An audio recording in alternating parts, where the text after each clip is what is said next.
Hello students, I hope आप सब अच्छे होंगे। तो स्टार्ट करते हैं अपने इस लेक्चर को। इससे पिछले लेक्चर में हमने 1.2 एक्सरसाइज के 2 क्वेश्चन तक डिस्कस कर लिया था।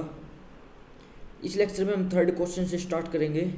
ओके, थर्ड क्वेश्चन में हमें एक ग्रेटेस्ट इंटीजर फंक्शन गिवन है। Okay, greatest integer function given है रियल नंबर से लेकर रियल नंबर तक। इसका जो नोटेशन है वो इस तरह की होती है। ओके, हमने शो करना है कि ये जो फंक्शन है ये ना तो 1 1 है ना ही ऑन टू है। ओके, और ये हमें क्या आउटपुट देता है? ये हमें देता है ग्रेटेस्ट इंटीजर लेस देन और इक्वल टू एक्स। ओके, हमने शो करना है कि ये जो फंक्शन है ये ना तो 1 1 है ना ही ऑन टू है। ओके, तो देखते हैं इसको। हमें एक फंक्शन गिवन है रियल नंबर से लेकर रियल नंबर तक। ओके, और फंक्शन है हमारे पास ग्रेटेस्ट इंटीजर फंक्शन, जिसको हम फ्लोर फंक्शन भी बोलते हैं। ओके, ये क्या करता है? देखो, ये जो है हमें लेफ्ट में वैल्यू देता है ग्रेटेस्ट इंटीजर। अगर हम इसके अंदर इनपुट, अगर इसको हम कोई इंटीजर वैल्यू देते हैं तो ये आउटपुट में भी हमें इंटीजर वैल्यू देगा। फॉर एग्जांपल, अगर इसके अंदर 2 रखते हैं तो हमें आउटपुट में 2 मिलेगा, और अगर इनपुट में अगर -1 रखते हैं तो आउटपुट में हमें -1 ही मिलेगा। यानी कि इंटीजर वैल्यू पुट करने से हमें ये इंटीजर वैल्यू ही देता है। लेकिन अगर हम इसके अंदर कोई डेसिमल फॉर्म की कोई वैल्यू रखते हैं, जैसे 2.3 इसके अंदर रखेंगे, तो ये हमें इससे छोटा एक इंटीजर वैल्यू देगा, दैट इज 2 ये हमें देगा। ओके, यानी कि ये हमें इंटीजर वैल्यू दे रहा है जो इस 2.3 से जो है छोटा होगा और उन सभी छोटे इंटीजर्स में सबसे बड़ा होगा। फॉर एग्जांपल, हमने यहाँ पर अगर ये 0 है, ये 1 है, ये 2 है, ये 3 है, हमने यहाँ 2.3 लिया है, 2.3 समथिंग यहाँ है, तो 2.3 से छोटे जो हैं बहुत सारे इंटीजर्स हैं, लेकिन इन सभी इंटीजर्स में जो सबसे बड़ा इंटीजर होगा वो ये आउटपुट देगा। यानी कि ग्रेटेस्ट इंटीजर लेस देन और इक्वल टू एक्स, ये वैल्यू देता है हमें। ओके, और इक्वलिटी कब आती है? जब इसके अंदर हम एग्जैक्टली कोई इंटीजर वैल्यू रखते हैं तो ये हमें एग्जैक्टली इंटीजर वैल्यू आउटपुट में देता है। ओके, तो ये इस फंक्शन की प्रॉपर्टी है। ओके, तो हमने शो करना है कि ये जो फंक्शन है ये ना तो 1 1 है ना ही ऑन टू है। एक बार हम इसका एक बार ग्राफ देखते हैं कि किस टाइप का इसका ग्राफ बनता है। ओके, देखो, यहाँ अगर 1 है, यहाँ अगर 2 है, यहाँ अगर 3 है, यहाँ अगर 4 है, ये 5 है, ये -1 है, ये -2 है, ये -3 है, एंड ये -4 है। ऊपर 1 है, ये 2 है, ये 3 है, एंड सो ऑन। इधर -1 -2 -3 -4 एंड सो ऑन। ओके, ये हमारे पास है अभी। ओके, तो हमें पता है ये 1 पे जो है 1 वैल्यू देगा, यानी कि ये 1 पे हमें एग्जैक्टली इंटीजर वैल्यू दे रहा है। 1 पे हमें इंटीजर वैल्यू देगा, 2 पे भी हमें ये 2 वैल्यू देगा, और 3 पे भी हमें ये 3 वैल्यू देगा। ओके, सिमिलरली -1 पे ये हमें -1 वैल्यू देगा, -2 पे हमें -2 वैल्यू देगा, -3 पर हमें -3 वैल्यू देगा, -4 पर हमें -4 वैल्यू देगा। तो ये तो हमारी डॉट्स होगी, लेकिन हमें इनपुट में कंप्लीट रियल लाइन गिवन है, तो यानी कि हमें डेसिमल फॉर्म के भी इसके अंदर पुट करने होंगे, और 0 पे हमें 0 वैल्यू देगा क्योंकि 0 पे एक इंटीजर है। ओके, लेकिन अगर हम 0 और 1 के बीच की वैल्यू रखते हैं तो ये हमें 0 और 1 के बीच में, फॉर एग्जांपल अगर हम इसके अंदर 0.5 रखते हैं तो ये हमें आउटपुट में 0 वैल्यू देता है, ये हमें लेफ़्ट में लेकर जाता है। ओके, तो यानी कि ये हमें 0 वैल्यू दे रहा है, 0.5 पुट करने से हमें 0 वैल्यू दे रहा है। यानी कि जब भी हम 0 और 1 के बीच की कोई इनपुट देंगे तो ये हमें एग्जैक्टली 0 वैल्यू देगा। ओके, और जैसे ही हम 1 पुट करेंगे ये हमें सीधा जंप करेगा 1 पर पहुंच जाएगा। ओके, और फिर हम अगर हम 1 से 2 तक कोई वैल्यू पुट करते हैं इसके अंदर तो ये हमें एग्जैक्टली 1 वैल्यू देता है। ओके, और जैसे इसके अंदर 2 पुट करते हैं तो ये जंप करेगा 2 तक, और फिर जैसे ही हम इसमें 2 से 3 तक की कोई वैल्यू रखते हैं तो ये हमें एग्जैक्टली 2 वैल्यू देगा। ओके, सिमिलरली जैसे ही 3 पर पहुंचते हैं तो ये हमें 3 वैल्यू देगा, और जैसे ही हम 3 और 4 के बीच में चलेंगे ये हमें 3 पर ही रखेगा। तो ये कुछ स्टेप टाइप का ये फंक्शन बनेगा और ऐसे ही -1 और 0 के बीच में अगर कोई वैल्यू रखते हैं तो ये हमें एग्जैक्टली -1 वैल्यू देगा। सिमिलरली -2 और -1 के बीच में अगर कोई वैल्यू रखते हैं तो ये -2 वैल्यू देगा। ओके, सिमिलरली -3 एंड -2 के बीच के अगर कोई वैल्यू रखते हैं, जैसे -3.5 इसके अंदर रखेंगे तो ये -3 वैल्यू देगा। ओके, सिमिलरली यहाँ -4 मिलेगी। तो ये एक स्टेप टाइप का फंक्शन बन रहा है, इसलिए इसको स्टेप फंक्शन भी बोलते हैं। ओके, तो क्लियरली ये जो फंक्शन है ये 1 1 नहीं है। क्यों नहीं है? क्योंकि अगर हम 1 और 2 के बीच में एक वैल्यू रखते हैं इसके अंदर 1.2 तो ये हमें आउटपुट में 1 देता है। सिमिलरली अगर हम 1.3 रखते हैं तो भी हमें 1 वैल्यू देता है, यानी कि दो डिफरेंट एलिमेंट्स की जो इमेज है वो सेम दे रहा है। ओके, और हम इसका आइडिया ग्राफ से भी समझ सकते हैं। अगर हम इसमें हॉरिजॉन्टल लाइन बनाते हैं y = 1 पर, तो ये जो लाइन है यहाँ इनफाइनाइट पॉइंट्स पर कट करती हुई जा रही है, लेकिन 1 1 के लिए जो है जो हॉरिजॉन्टल लाइन है वो एग्जैक्टली 1 पॉइंट पर कट करनी चाहिए। ओके, तो यहाँ से ये जो फंक्शन है ये 1 1 तो बिल्कुल भी नहीं है।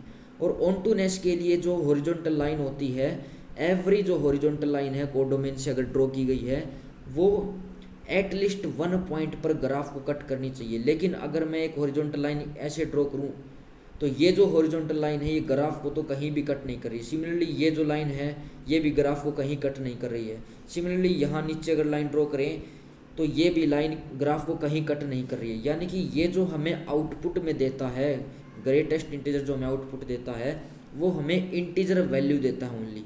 देखो हमारी जो डोमेन थी इसके अंदर रियल नंबर थी और कोडोमेन भी रियल नंबर थी, लेकिन जो रेंज आ रही है, रेंज हमारे पास आ रही है वो हमारे पास कंप्लीट सेट ऑफ इंटीजर्स आ रहा है। और कंप्लीट सेट ऑफ इंटीजर जो है प्रॉपर सबसेट है रियल नंबर्स का। तो यहाँ से जो है हमारा फंक्शन जो है f is not onto, function हमारा जो है ऑन टू नहीं है। ओके, और अभी हमने शो किया जो ये फंक्शन है वो 1 1 नहीं है। फॉर एग्जाम्पल हमारा फंक्शन 1 1 नहीं है। अगर हम x1 लेते हैं 1.2, x2 लेते हैं 1.3, तो यहाँ से अगर हम f ऑफ x1 निकालेंगे तो ये हमें 1 देगा। सिमिलरली f ऑफ x2 निकालेंगे ये भी हमें 1 देगा। ओके, तो यहाँ से दो डिफरेंट एलिमेंट की जो इमेज है वो सेम आ रही है, तो यहाँ से जो फंक्शन है ये हमारा 1 1 नहीं है। सिमिलरली हम ऑन टू का भी एग्जाम्पल दिखा सकते हैं, y = 2.3 ले सकते हैं, कोई भी डेसिमल फॉर्म की वैल्यू ले सकते हैं। इसके कोरस्पॉन्डिंग हमारे पास कोई भी x एग्जिस्ट नहीं करेगा रियल नंबर से, such that f of x जो है वो 2.3 के बराबर हो जाए। ओके, क्योंकि ये जो हमें आउटपुट में वैल्यू देता है वो हमेशा इंटीजर वैल्यू देता है, लेकिन ये तो एक रियल नंबर है। तो क्लियरली ये जो फंक्शन है ये 1 1 और ऑन टू दोनों नहीं है, तो इसलिए ये जो फंक्शन है ये बाइजेक्टिव तो बिल्कुल भी नहीं बनेगा। ओके, इसे नेक्स्ट क्वेश्चन डिस्कस करते हैं। इसे नेक्स्ट क्वेश्चन में हमें मॉडुलस फंक्शन गिवन है और डोमेन रियल नंबर है और कोडोमेन भी रियल नंबर है। हमने शो करना है कि ये जो फंक्शन है ना तो 1 1 है ना ही ऑन टू है। ओके, देखते हैं इसको। मॉडुलस फंक्शन, हमें फंक्शन गिवन है मॉडुलस फंक्शन। ओके, इसकी जो डोमेन है वो रियल नंबर है और कोडोमेन भी रियल नंबर है। ओके, और हमें फंक्शन गिवन है मॉडुलस फंक्शन। इसकी प्रॉपर्टी क्या होती है? इसकी प्रॉपर्टी ये होती है, इसको कैसे एक्सटेंड करते हैं, ये हमें x वैल्यू देता है जब हम x को greater than equal to 0 put करते हैं। यानी कि जब भी हम इसके अंदर 0 1 2 यानी कि पॉजिटिव वैल्यूज पुट करेंगे तो ये हमें पॉजिटिव वैल्यू देगा। और जैसे ही हम इसके अंदर नेगेटिव वैल्यू पुट करते हैं, जैसे ही हमने x लेस देन 0 पुट किया तो ये हमें माइनस ऑफ x वैल्यू देता है। फॉर एग्जांपल अगर हमने इसके अंदर -2 पुट किया तो ये इसका भी माइनस कर देगा, दैट इज ये हमें 2 वैल्यू देगा। यानी कि हमें ये आउटपुट में ओनली पॉजिटिव वैल्यू दे रहा है। हम इसके अंदर चाहे नेगेटिव रियल नंबर रखें चाहे पॉजिटिव रियल नंबर रखें, ये आउटपुट में हमें हमेशा पॉजिटिव वैल्यू देगा। फॉर एग्जांपल अगर इसके अंदर -3 सब्स्टिट्यूट करते हैं तो ये हमें -3 का माइनस कर देगा, -3 का भी नेगेशन करके देगा, -3 का माइनस कर देगा, दैट इज़ 3 वैल्यू देगा। ओके, तो यानी कि ये सभी नेगेटिव वैल्यूज़ को भी पॉजिटिव पर भेज रहा है और पॉजिटिव वैल्यूज़ को भी पॉजिटिव पर भेज रहा है। तो यानी कि इस फंक्शन का अगर ग्राफ देखें तो ये कैसा बनेगा। देखो ये जो फंक्शन है ये एक लाइन की इक्वेशन है। कैसे, अगर हम इसमें पॉजिटिव वैल्यू लेते हैं यानी कि ये हमारी पॉजिटिव साइड है तो ये हमें एक y बराबर x लाइन का ग्राफ देगा, कुछ ऐसा ग्राफ देगा y बराबर x लाइन का, यानी कि 1 पुट करने से हमें 1 मिलेगा, 2 पुट करने से हमें 2 मिलेगा, 3 पुट करने से हमें 3 मिलेगा and so on. Okay, similarly अगर हम नेगेटिव वैल्यू पुट करते हैं तो ये हमें कुछ ऐसा ग्राफ देता है। यहाँ से अगर हम -1 पुट करेंगे तो हमें 1 मिलेगा, -2 पुट करेंगे तो हमें 2 मिलेगा, -3 पुट करेंगे तो हमें 3 मिलेगा, यानी कि नेगेटिव वैल्यूज के लिए भी हमें ये पॉजिटिव वैल्यू दे रहा है। यानी कि इस फंक्शन का जो ग्राफ है ओनली ये पॉजिटिव वाई एक्सिस की साइड है, नेगेटिव वाई एक्सिस की साइड इसका कोई ग्राफ नहीं बन रहा है। ओके, नेगेटिव वाई एक्सिस की साइड इसका कोई भी ग्राफ नहीं बन रहा है। तो क्लियरली हम देख सकते हैं अगर इसमें हॉरिजॉन्टल लाइन टेस्ट लगाएं तो ये जो हॉरिजॉन्टल लाइंस हैं ये इस ग्राफ को 2 पॉइंट पर कट कर रही हैं। तो लेकिन जो हॉरिजॉन्टल लाइन है 1 1 के लिए जो है एग्जैक्टली 1 पॉइंट पर कट करनी चाहिए, इसलिए ये जो फंक्शन है 1 1 जो है नहीं बनेगा। क्यों नहीं बनेगा?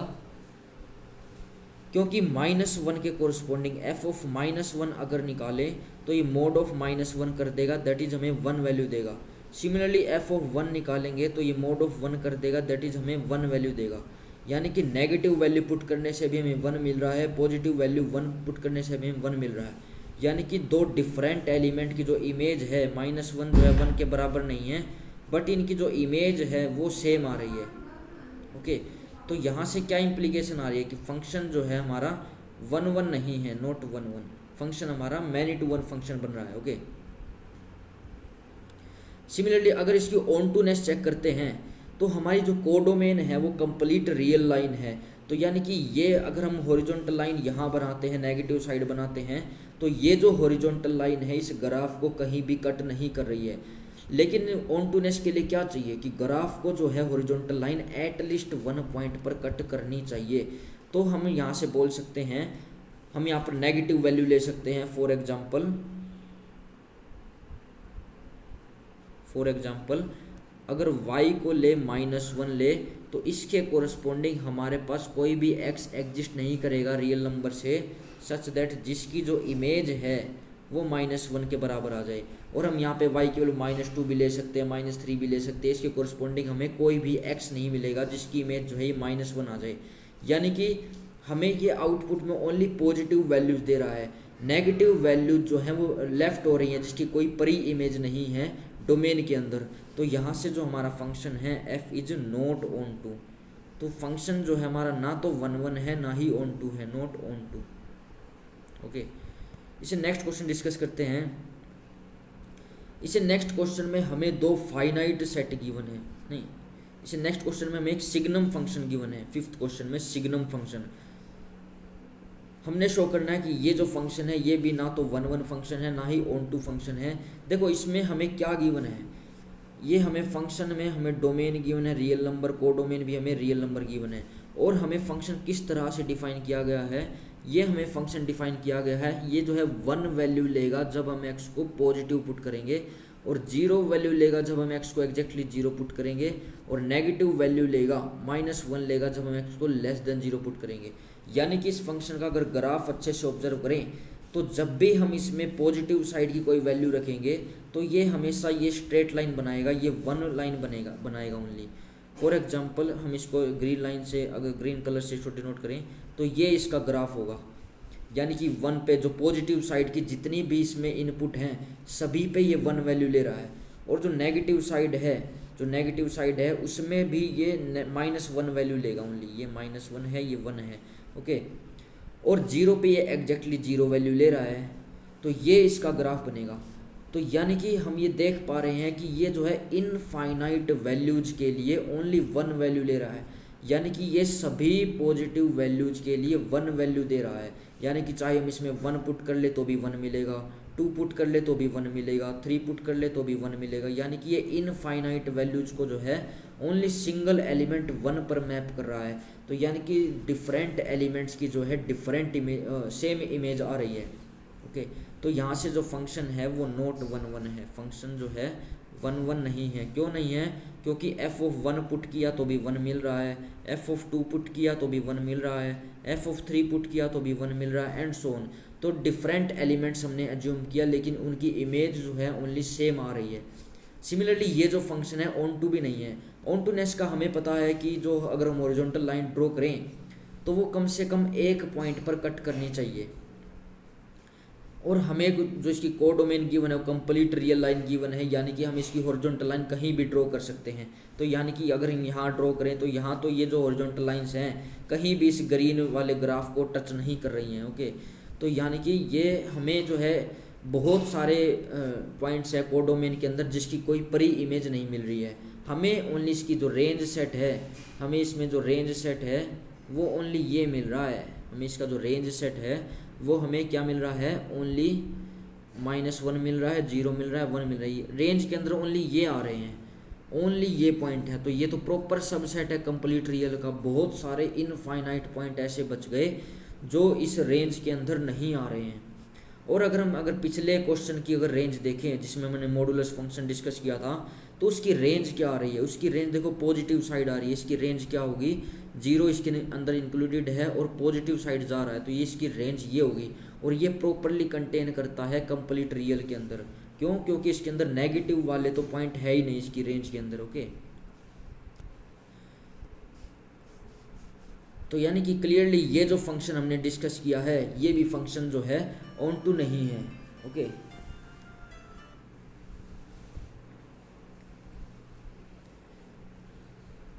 इसके लिए हम एग्जांपल लिख सकते हैं फॉर y इक्वल टू इन -1 0 1 को छोड़कर कोई भी हम y की वैल्यू ले, फॉर एग्जांपल 2 लेते हैं, तो इसके कोरस्पोंडिंग हमें कोई भी x नहीं मिलेगा रियल नंबर से सच दैट जिसकी इमेज जो है 2 के बराबर हो जाए। ओके, तो यानी कि ये जो फंक्शन है ये ना तो 1 1 है ना ही ऑन टू है।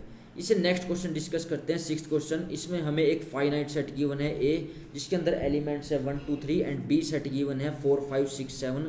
इसके अंदर भी फाइनाइट एलिमेंट्स हैं और हमें फंक्शन का रूल गिवन है, यानी कि 1 को जो है 4 पर मैप किया जा रहा है, 2 को जो है 5 पर मैप किया जा रहा है, 3 को जो है 6 पर मैप किया जा रहा है। हमने शो करना है कि ये जो फंक्शन है ये 1 1 फंक्शन है, ये हमने शो करना है। ओके, देखते हैं इसको कैसे करेंगे। देखो हमें कोई 2 सेट गिवन है, ये हम फाइनाइट सेट को हम इस एरो डायग्राम की हेल्प से जो है शो कर सकते हैं। फर्स्ट सेट के अंदर जो ए सेट है उसके अंदर हमें एलिमेंट्स गिवन है 1 2 3 एंड बी सेट के अंदर एलिमेंट्स हमें गिवन है 4 5 6 7। ये एलिमेंट्स हमें गिवन है बी सेट के अंदर 4 5 6 7। और जो फंक्शन इस पर डिफाइन किया गया है, जो रूल इस पर डिफाइन किया गया है वो किस तरह से डिफाइन किया गया है? वो इस तरह से डिफाइन किया गया कि 1 की जो इमेज है वो 4 आ रही है और 2 की इमेज 5 आ रही है, 3 की इमेज 6 आ रही है। 1 को जो है 4 पर मैप किया गया, 2 को 5 पर मैप किया गया, 3 को 6 पर मैप किया गया। तो क्लियरली इसमें जो है डिफरेंट एलिमेंट की डिफरेंट इमेजेस आ रही है। ऐसा नहीं है कि किन्हीं भी 2 एलिमेंट की सेम इमेज आ रही है। तो हम इसमें डायरेक्टली लिख सकते हैं every element of different element of domain, every different element of domain have different images in codomain, hence f is 1 1। Okay, और ये जो फंक्शन है ये ऑन टू नहीं बनेगा। क्यों? क्योंकि 7 एक लेफ्ट हो रहा है जिसकी कोई प्री इमेज जो है डोमेन के अंदर नहीं है। ओके, तो इसलिए ये जो फंक्शन है ये 1 1 तो बन रहा है लेकिन ऑन टू नहीं बन रहा है। ओके, इसे नेक्स्ट क्वेश्चन डिस्कस करते हैं।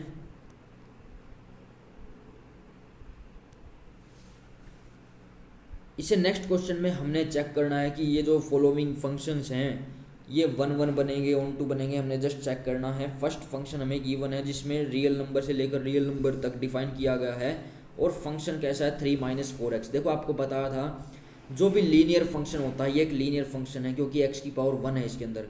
तो क्लियरली ये जो फंक्शन है ये वेल डिफाइंड है और ये जो फंक्शन है ये 1 1 भी बनेगा, ऑन टू भी बनेगा, क्योंकि इसका जो ग्राफ बनेगा एक लाइन बनेगी। क्यों बनेगी? देखो अभी बना के दिखाते हैं हम। रियल नंबर से लेकर रियल नंबर तक ग्राफ दिया है, डोमेन एंड कोडोमेन दी है और fx क्या है 3 - 4x ये हमें फंक्शन दिया है। fx को हम y से भी डिनोट करते हैं, तो y इक्वल टू 3 - 4x है। अगर हम इसका ग्राफ ड्रॉ करने की कोशिश करें तो कैसा बनेगा? देखो इसका स्लोप जो है हमें -4 गिवन है, -4 इसका स्लोप गिवन है और जो y इंटरसेप्ट है दैट इज़ 3 गिवन है। और अगर इसका लाइन ड्रॉ करने की कोशिश करें तो ये कुछ किस तरह की लाइन होगी, 4x plus Y equal to 3 होगा। इसको, इस इक्वेशन को अगर फर्दर सोल्व करने की कोशिश कर रहे हैं हम, तो यहाँ से अगर इसको और लिखें तो 3 डिवाइड में 4 होगा ये, प्लस वाई डिवाइड में 3 दैट इज इक्वल टू 1। यानी कि ये जो x को जहाँ कट करेगी वो 3/4 पर कट करेगी, और y को जहाँ कट करेगी वो 3 पर कट करेगी। ओके, तो यानी कि अगर x यहाँ 1 है, यहाँ 2 है, तो ये 3/4 पर तो x को कट कर रही है, यहाँ पर समथिंग 3/4 है, और y को ये 3 पर कट कर रही है, यानी कि y को जो है यहाँ कट कर रही है, 3 पर कट कर रही है। तो इसका जो ग्राफ बनेगा ये एक स्ट्रेट लाइन बनेगी, ऐसी एक स्ट्रेट लाइन इसका ग्राफ बनेगा। और ये जो स्ट्रेट लाइन है ये इनडेफिनेट आगे तक जा रही है। ओके, सिमिलरली नीचे भी ये चलती जा रही है। Okay, and so on. तो क्लियरली ये जो लाइन है ये कंप्लीट वाई एक्सिस को कवर कर रही है, यानी कि इसकी जो रेंज आ रही है कंप्लीट वाई एक्सिस आ जाएगा। ओके, तो यानी कि कंप्लीट वाई एक्सिस मतलब कंप्लीट रियल लाइन है, यानी कि हमें सभी एलिमेंट्स के लिए इसकी प्री इमेज मिल जाएगी। कोई भी कहीं भी हम इसकी हॉरिजॉन्टल लाइन ड्रॉ कर लें कहीं भी, तो ये जो हॉरिजॉन्टल लाइंस हैं ये इस ग्राफ को जो है एग्जैक्टली 1 पॉइंट पर कट करेगी। तो एग्जैक्टली 1 पॉइंट पर कट कर रही है, तो इसका मतलब यही है, ये जो फंक्शन है ये 1 भी बन रहा है, ऑन टू भी बन रहा है। लेकिन अब ये तो हमने ग्राफिकल इसको शो कर दिया, अब इसको जो है मैथमेटिकल शो करते हैं। सबसे पहले हम शो करते हैं कि जो फंक्शन है वो 1 है, ये शो करेंगे हम। ओके, हम क्या करते हैं, कोई भी दो एलिमेंट लेकर चलते हैं x1 x2 डोमेन में से, रियल नंबर में से, such that f of x1 जो है f ऑफ x2 के बराबर है। ओके, तो यहाँ से क्या होगा, ये इक्वल होगा 3 माइनस 4x1 के, और ये इक्वल होगा 3 माइनस 4x2 के अकॉर्डिंग टू रूल। तो यहाँ से 3 से 3 कैंसिल हो गया, -4 से -4 कैंसिल, तो यहाँ से आ गया x1 इक्वल टू x2। यानी कि हमने दो एलिमेंट्स की इमेज सेम लेकर चले थे और हमें एलिमेंट्स भी सेम मिल गए हैं, तो यानी कि हमारा जो फंक्शन है वो 1 है। ओके, सिमिलरली हम इसको ऑन टू दिखाएंगे। हम कोई भी आर्बिट्रेरी एलिमेंट लेके चलेंगे कोडोमेन में से, उसकी प्री इमेज जो है डोमेन के अंदर दिखाएंगे। लेट y बिलोंग करता है रियल नंबर में, ये हमने कोडोमेन से कोई भी आर्बिट्रेरी एलिमेंट लिया है। ओके, कोडोमेन में से कोई भी आर्बिट्रेरी एलिमेंट लिया है। अब इसकी प्री इमेज जो है हम डोमेन के अंदर दिखाएंगे। तो अगर प्री इमेज इसकी एग्जिस्ट करती है डोमेन के अंदर such that f of x जो है वो y के बराबर हो जाए, और f ऑफ x क्या है हमारे पास, वो है 3 माइनस 4x के, ये किसके बराबर है, y के बराबर। यहाँ से x की वैल्यू अगर निकालें तो क्या आ जाएगी, 3 माइनस वाई अपॉन में 4 आ जाएगी। ओके, तो ये इसकी वैल्यू आएगी x की, यानी कि हमें y के कोरस्पोंडिंग कोई भी y अगर उठाते हैं तो उसके कोरस्पोंडिंग हमें जो इसकी प्री इमेज मिल रही है वो ये मिल रही है। ओके, फॉर एग्जांपल अगर हमें कोडोमेन में से 4 उठाया है तो 4 के कोरस्पोंडिंग जो प्री इमेज मिलेगी वो -1/4 मिलेगी। क्यों मिलेगी, इसको चेक कर सकते हैं। f ऑफ -1/4 अगर निकालें तो इसकी प्री इमेज क्या बनेगी, 3 minus 4 into -1/4 that is 3 plus 1 that is equal to 4, यानी कि 4 की प्री इमेज क्या आ रही है, -1/4 आ रही है। ओके, तो यहाँ से हमने इसको शो कर दिया कि ये जो फंक्शन है ये 1 भी है, ऑन टू भी है, और इसकी जो रेंज आएगी, इस फंक्शन की जो रेंज आएगी वो एग्जैक्टली कोडोमेन के बराबर होगी, दैट इज कंप्लीट रियल होगा। ओके, इससे नेक्स्ट क्वेश्चन डिस्कस करते हैं। 8th क्वेश्चन नहीं, 7th का सेकंड पार्ट इसको डिस्कस करते हैं। ओके, फर्स्ट पार्ट हमने डिस्कस कर लिया है, 7th का सेकंड पार्ट हम डिस्कस करते हैं। इसमें फंक्शन गिवन है रियल से लेकर रियल तक, और कैसा डिफाइन किया गया है 1 + x²। ये कुछ पैराबोला टाइप का फंक्शन हमें गिवन है y equal to 1 + x²। Okay, तो देखते हैं इसको। हमें फंक्शन गिवन है रियल से लेकर रियल तक। ओके, और कैसे डिफाइन किया गया है, f(x) इक्वल टू 1 + x², ये हमें फंक्शन गिवन है। तो अब ये क्लियरली एक पैराबोला है। पैराबोला अगर इसको ड्रॉ करने की कोशिश करें तो कैसा बनेगा, y इक्वल टू 1 + x² हो गया। अगर हम इसको ड्रॉ करने की कोशिश करें तो इसको कैसे हम ड्रॉ कर सकते हैं, x² इक्वल टू y - 1 में इसको लिख सकते हैं। तो ये किस फॉर्म का होगा, x² इक्वल टू y - 1 है, तो यहाँ पे ये x² equal to 4ay type का है, x² equal to 4ay type का है। जब भी y की डिग्री जो है 1 होती है तो ये उस साइड जो है y पॉजिटिव साइड की जो है इसका ग्राफ बनेगा। और इसका वर्टेक्स क्या है, वर्टेक्स जो होता है जहाँ पर जो पैराबोला है एक्सिस को कट करता है वो इसका वर्टेक्स होगा। इसका वर्टेक्स क्या होगा, इसको अगर हम और सोल्व करने की कोशिश करें तो x माइनस 0 का whole square equal to y minus 1, तो इसका वर्टेक्स क्या बनेगा 0 एंड 1, ये इसका वर्टेक्स बनेगा। यानी कि ये कट कर रहा है 0 एंड 1 यहाँ कट कर रहा है और ये y एक्सिस की तरफ बनेगा, ये 1 पर कट कर रहा है और ये y एक्सिस की तरफ बनेगा, यानी कि ये कुछ ऐसा पैराबोला बनेगा। ओके, तो ये एक पैराबोला ऐसा बन रहा है। तो क्लियरली हम ग्राफ से देख सकते हैं ये जो फंक्शन है ये ना तो 1 1 है ना ही ऑन टू है। क्यों नहीं है, क्योंकि अगर हम हॉरिजॉन्टल लाइंस ड्रॉ करें यहाँ पर तो ये जो लाइन है इस ग्राफ को जो है 2 पॉइंट पर कट कर रही है, एग्जैक्टली 1 पॉइंट पर कट नहीं कर रही है। ओके, तो यानी कि हम इसमें जो है 2 डिफरेंट एलिमेंट्स की जो इमेज है वो सेम आ रही है। ओके, तो यहाँ से ये जो फंक्शन है ये 1 1 नहीं है। और सिमिलरली ये जो फंक्शन है ये ऑन टू नहीं है, क्योंकि इन एलिमेंट्स के कोरस्पॉन्डिंग जो नीचे के एलिमेंट्स है इन एलिमेंट्स के कोरस्पॉन्डिंग इसकी कोई भी परी इमेज जो है एग्जिस्ट नहीं कर रही है। ओके, फॉर एग्जांपल इसके पास 0 की कोई परी इमेज नहीं होगी। अगर हम y की वैल्यू 0 लेकर चलें तो इसके कोरस्पॉन्डिंग हमें कोई भी x नहीं मिलेगा डोमेन में से सच दैट जिसकी इमेज जो है वो 0 के बराबर हो जाए। ओके, और अगर 1 1 के लिए शो करें कि कौन से हम डिफरेंट एलिमेंट्स उठा सकते हैं जिनकी जो इमेज है वो सेम आ रही है। ओके, तो हम इसमें उठा सकते हैं, अगर हम -1 उठाते हैं, अगर हम इसके अंदर -1 उठाते हैं, f ऑफ -1 लेते हैं तो ये क्या देगा 1 प्लस -1 का whole square that is equal to ये हमें 2 वैल्यू देगा।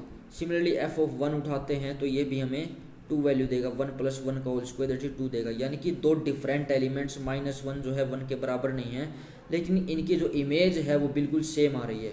तो यानी कि ये जो हमारा फंक्शन है ये ना तो 1 1 है ना ही ऑन टू फंक्शन है। ओके, और इस फंक्शन की अगर रेंज कैलकुलेट करें तो रेंज क्या आ रही है, इस फंक्शन की रेंज क्या आ रही है, रेंज देखो हमारी क्या आ रही है, 0 से लेके 1 से लेकर पॉजिटिव साइड की तरफ जा रही है। हमारा 1 पॉइंट है और 1 से लेकर पॉजिटिव साइड की तरफ जा रहा है, यानी कि 1 इसके अंदर इंक्लूडेड है तो 1 से लेकर इन्फिनिटी आ रही है। और ये क्लियरली प्रॉपर सबसेट है कंप्लीट रियल का। ओके, तो यहाँ से ये जो फंक्शन है ये ना तो 1 1 है ना ही ऑन टू है। ओके, इसे नेक्स्ट क्वेश्चन डिस्कस करते हैं। 3 questions are remaining for this exercise. इस क्वेश्चन में हमें 2 सेट गिवन है, A and B 2 sets given है और हमें फंक्शन गिवन है ए क्रॉस बी से लेकर बी क्रॉस से हमने शो करना है कि ये जो फंक्शन है ये बाइजेक्टिव फंक्शन बनेगा, ये हमने शो करना है। ओके, तो देखते हैं इसको। हमें कोई भी 2 डिफरेंट सेट्स गिवन है और इसकी डोमेन ए क्रॉस बी है और इसकी जो को डोमेन है वो बी क्रॉस ए है और हमें डिफाइन किस तरह से दिया हुआ है। देखो अब इसकी इनपुट में क्या आएगा, इनपुट के अंदर जो है इसकी ऑर्डर्ड पेयर आएंगे जिसमें पहला एलिमेंट तो कैपिटल ए से होगा, दूसरा एलिमेंट कैपिटल बी से होगा और इसकी जो रेंज आएगी पहला एलिमेंट बी बनेगा और सेकंड एलिमेंट ए बनेगा। ओके, फॉर एग्जांपल अगर हम f ऑफ 1 2 उठाएं जहाँ पे 1 बिलोंग करता है ए में और 2 बिलोंग करता है बी में, तो इसकी जो इमेज मिलेगी वो हमें 2 1 मिलेगी, इसका रिवर्स हो जाएगा जस्ट। ओके, तो ये हमें फंक्शन गिवन है, हमने शो करना है कि ये जो फंक्शन है ये बाइजेक्टिव फंक्शन यानी कि ये जो फंक्शन है ये 1 1 भी है ऑन टू भी है। तो इसको शो करने के लिए हम इसके 2 डिफरेंट एलिमेंट लेकर चलते हैं। Late x1 y1 and x2 y2, ये 2 डिफरेंट एलिमेंट्स लिए हैं ए क्रॉस बी से, जहाँ पर x1 x2 जो हैं वो बिलोंग करते हैं ए के अंदर और y1 y2 जो हैं क्योंकि सेकंड एलिमेंट बी से होना चाहिए ना और फर्स्ट एलिमेंट ए से होना चाहिए, तो ये हमने 2 एलिमेंट्स लिए हैं जस्ट सच दैट इनकी जो इमेजेज है f ऑफ x1 y1 बराबर है f ऑफ x2 y2। हम यही तो ले करते हैं कि इन्हीं भी 2 एलिमेंट्स को उठाते हैं और उनकी इमेज को सेम लेकर चलते हैं। तो यहाँ से क्या होगा, यहाँ से हमें मिलेगा f ऑफ x1 y1, देखो इसका रिवर्स हो जाएगा जस्ट y1 x1 मिलेगा। ओके, और ये किसके बराबर होगा f ऑफ x2 y2, ये y2 x2 के बराबर हमें मिलेगा। ओके, तो कोई भी दो ऑर्डर्ड पेयर होते हैं वो तभी इक्वल होते हैं जब उनके जो कोरस्पॉन्डिंग एलिमेंट्स हैं वो बराबर हो जाए, यानी कि y1 बराबर y2 हो जाए एंड x1 बराबर x2 हो जाए। तो अगर ये हो गया y1 बराबर y2 हो गया, x1 बराबर x2 हो गया, तो यानी कि x1 y1 भी तो x2 y2 के बराबर हो जाएगा ना, क्योंकि x1 बराबर x2 हो गया है, तो यानी कि x1 बराबर x2 हो गया, तो ये दो ऑर्डर्ड पेयर जो हैं ये भी तो बराबर हो जाएंगे। ओके, यानी कि हम दो एलिमेंट्स की इमेजेस को सेम लेकर चले थे और उनकी जो एलिमेंट्स है, कोरस्पोंडिंग एलिमेंट्स है, वो भी बराबर आ गए हैं। तो यानी कि यहाँ से ये जो फंक्शन है ये 1 1 फंक्शन बन गया है। अब हम शो करेंगे कि ये जो फंक्शन है ये ऑन टू फंक्शन है। तो ऑन टू फंक्शन के लिए हम आर्बिट्रेरी उठाते हैं एलिमेंट कोडोमेन में से, फॉर एनी बी ए उठाना पड़ेगा हमने कोडोमेन में से बी क्रॉस ए, क्योंकि बी जो है कैपिटल बी से आएगा, तो सबसे पहले बी लेना होगा, बाद में ए लेना होगा। हमने एक बी ए लिया है बी क्रॉस ए में से, तो इसके कोरस्पोंडिंग हमारे पास ए बी एग्जिस्ट करता है, there exist A B belong करता है ए क्रॉस बी में डोमेन में, सच दैट जिसकी इमेज जो है एफ ऑफ ए बी की जो इमेज है वो बी ए के बराबर हो जाए। ओके, यानी कि हम कोई भी आर्बिट्रेरी एलिमेंट उठा ले कोडोमेन में से, उसके कोरस्पोंडिंग हमें उसकी प्री इमेज तो हमेशा मिल रही है। ओके, तो यहाँ से ये जो फंक्शन है ये ऑन टू भी हो गया है, एफ इज ऑन टू। तो हमने जो है फंक्शन को 1 1 भी शो कर दिया है, फंक्शन को ऑन टू भी शो कर दिया है, तो यहाँ से क्लियरली ये जो फंक्शन है ये 1 1 भी हो गया है, ऑन टू भी हो गया। ओके,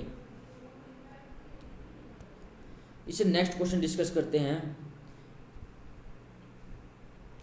इसे नेक्स्ट क्वेश्चन में हमें जो डोमेन गिवन है और कोडोमेन गिवन है वो नेचुरल नंबर्स गिवन है, और ये किस तरह से डिफाइन किया गया है। हमें डिफाइन किया गया है कि अगर हम इसकी इनपुट में कोई ओड नंबर लेते हैं तो ये आउटपुट में हमें n+1/2 देगा, और अगर हम इसमें इवन नंबर लेते हैं तो ये आउटपुट में हमें n/2 वैल्यू देगा। ओके, तो ये हमें इसका रूल डिफाइन किया गया है फंक्शन का। हमने इसको चेक करना है कि ये जो फंक्शन है क्या बाइजेक्टिव बनेगा, यानी कि हमने इसको चेक करना है कि क्या ये जो फंक्शन है ये 1 1 ऑन टू बनेगा।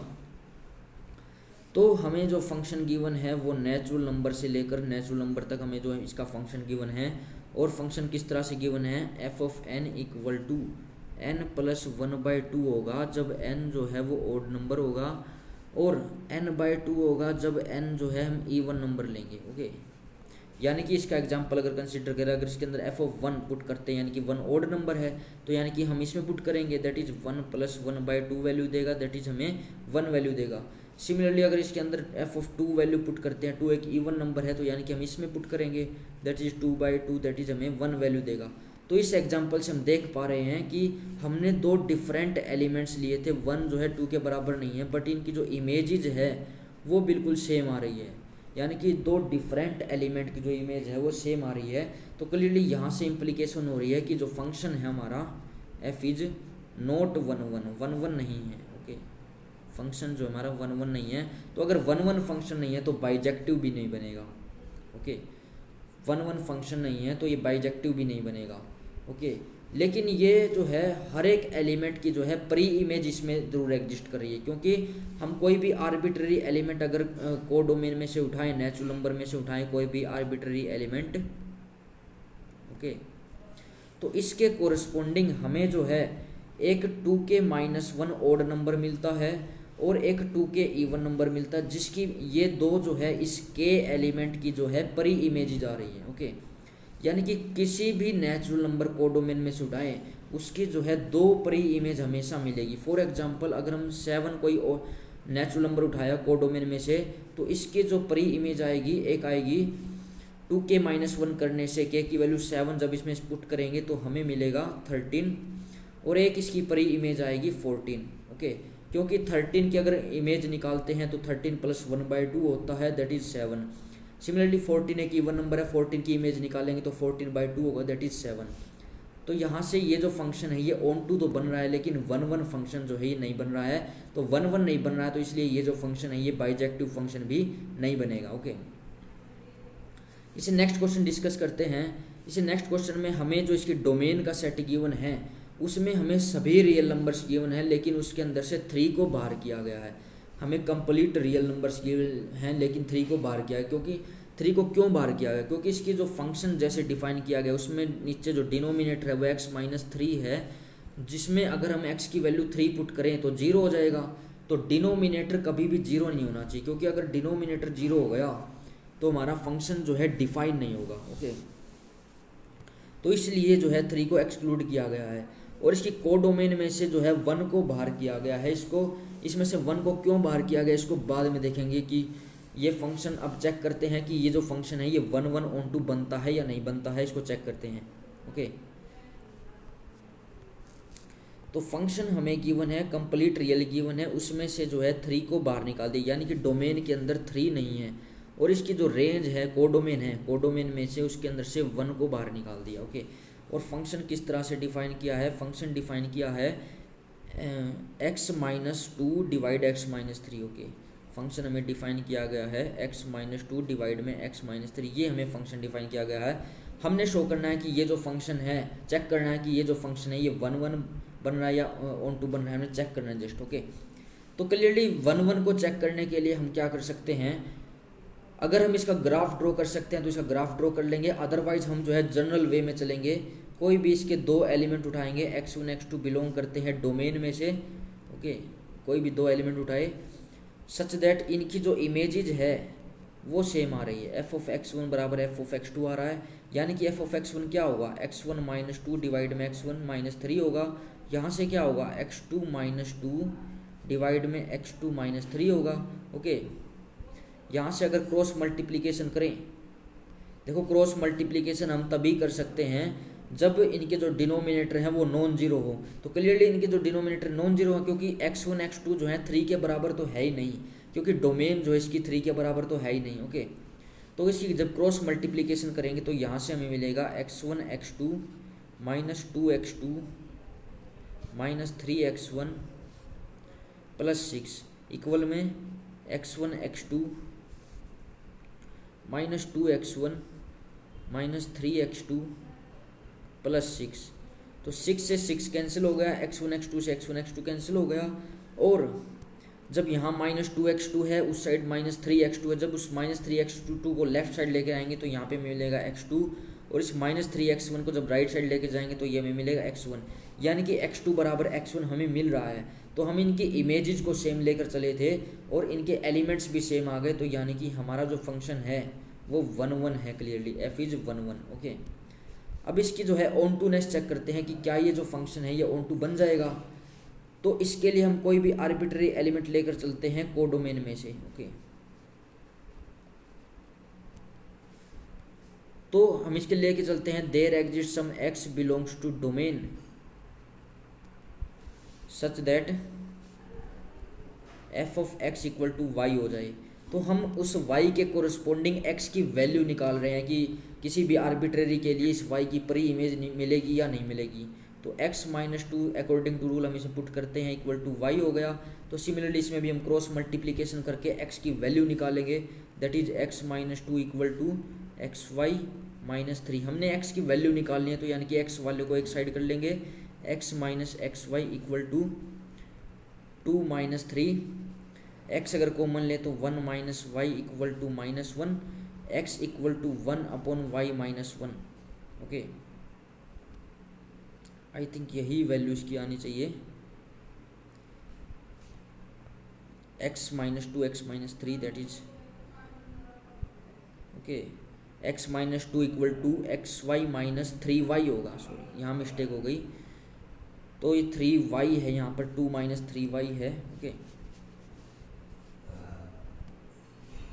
तो यहाँ से अगर x कॉमन लेते हैं तो ये हमें मिलता है 1 - y = 2 - 3y। तो यहाँ से x की वैल्यू आएगी हमारी 2 - 3y अपॉन में 1 - y। ओके, तो ये हमें x की वैल्यू मिल रही है। तो अब हम यहाँ से आइडिया लगा सकते हैं कि यहाँ से कोडोमेन में से y को एक्सक्लूड क्यों किया गया, y को बाहर क्यों किया गया। क्योंकि अगर y कोडोमेन में से 1 को बाहर नहीं करते तो ये जो x हमने किया है, x की वैल्यू ली है, ये डिफाइन नहीं होती, क्योंकि इसका डिनोमिनेटर 1 - y है। तो अगर y की वैल्यू को 1 ले लेंगे तो यहाँ से जो है ये डिनोमिनेटर इसका 0 बन जाएगा, तो यहाँ से x जो है डिफाइन नहीं होगा। ओके, तो इसलिए जो है y की वैल्यू को एक्सक्लूड किया गया। तो अब जो है सभी y के लिए जो कोडोमेन में से बिलोंग करते हैं, कोडोमेन क्या गिवन है, ये गिवन है इनके लिए हमें परी इमेज मिल रही है 2-3y अपॉन में 1-y सच दैट इसकी अगर इमेज निकाले 2-3y अपॉन में 1-y की तो हमें 1y वैल्यू देगा ये। ओके, यानी कि सभी आर्बिट्ररी एलिमेंट्स की परी इमेज जो है डोमेन के अंदर मिल रही है। तो यानी कि क्लियरली ये जो फंक्शन है ये ऑन टू भी हो जाएगा, ऑन टू भी हो जाएगा। तो यानी कि फंक्शन जो है हमारा बाइजेक्टिव फंक्शन बन रहा है। इसका हम एग्जांपल देख सकते हैं। कोई भी अगर हम y उठाएं, फॉर एग्जांपल हम y उठाते हैं 4, तो 4 के कोरस्पॉन्डिंग हमें इसकी परी इमेज क्या मिलेगी, हम इसमें पुट कर देंगे 2-3y अपॉन 1-y में 4 की वैल्यू पुट करेंगे तो हमें क्या मिलेगा 2-12 that is 1-4 that is -10 divide -3 that is 10/3 की जो इमेज आएगी वो 4 हमें मिलेगी। इसको भी चेक कर लेते हैं कि क्या इसकी इमेज 4 मिलती है। f ऑफ 10/3 की वैल्यू निकालते हैं दैट इज 10/3 -2 अपॉन में 10/3 -3 अकॉर्डिंग टू रूल हमने इसको डिफाइन किया है। तो 10 - 6 डिवाइड में 10 - 9 दैट इज इक्वल टू 4। तो यानी कि 10/3 जो है इस 4 की परी इमेज हमें मिल रही है। तो यानी कि किसी भी आर्बिट्ररी एलिमेंट की जो हमें परी इमेज मिल रही है। ओके, इससे नेक्स्ट जो 11th और 12th क्वेश्चन है हमने पिछले वीडियो में डिस्कस कर लिया था। तो यहाँ से हमारी जो सेकंड एक्सरसाइज है वो फिनिश हो गई है। ओके, तो इस लेक्चर में इतना रखते हैं। इससे नेक्स्ट लेक्चर में जो है हम थर्ड एक्सरसाइज का बेसिक डिस्कस करेंगे, कंपोजिशन ऑफ फंक्शंस पढ़ेंगे। Okay, so thanks for watching this lecture.